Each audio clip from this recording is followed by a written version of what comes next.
मंडळी नमस्कार। जय महाराष्ट्र। अतिशय धक्कादायक बातमी थेट मुख्यमंत्र्यांच्या कानशिलात लगावली।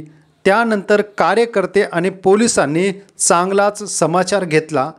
त्या कानशिलात लगावणाऱ्या व्यक्तीला धो धुतला, इथपर्यंत धुतला की नंतर त्याला थेट हॉस्पिटलमध्येच ॲडमिट व्हावं लागलं। तर कानशिलात लगावल्यामुळे मुख्यमंत्र्यालाही थेट त्या ठिकाणून काढता पाय घेऊन हॉस्पिटलला जावं लागलं।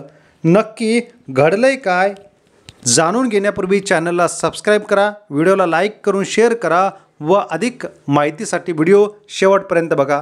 मित्रांनो, प्रत्येक वेळेस या ठिकाणी आपले प्रश्न सुटावे यासाठी सामान्य नागरिक अहोरात्र दिवस रात्र मेहनत करतो, पत्रव्यवहार करतो, मात्र आपल्या समस्या सुटत नाहीत।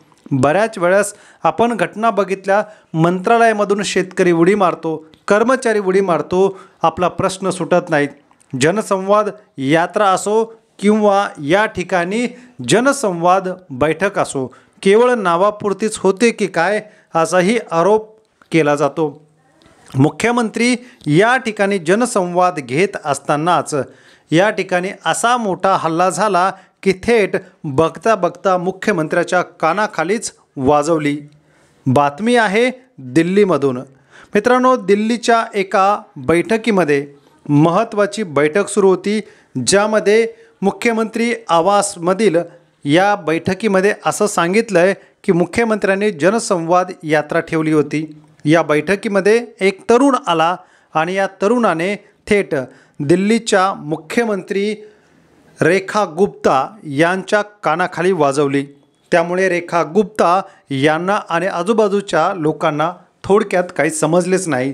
त्यानंतर मात्र पोलीस आणि कार्यकर्त्यांनी त्या तरुणाला बेदम मारहाण केलेली आहे। दिल्ली भाजपचे प्रवक्ते प्रवीण शंकर यांनी घटनेची माहिती देताना सांगितलं, जनसुनावणी दरम्यान एक तरुण मुख्यमंत्री गुप्ता यांच्याजवळ गेला।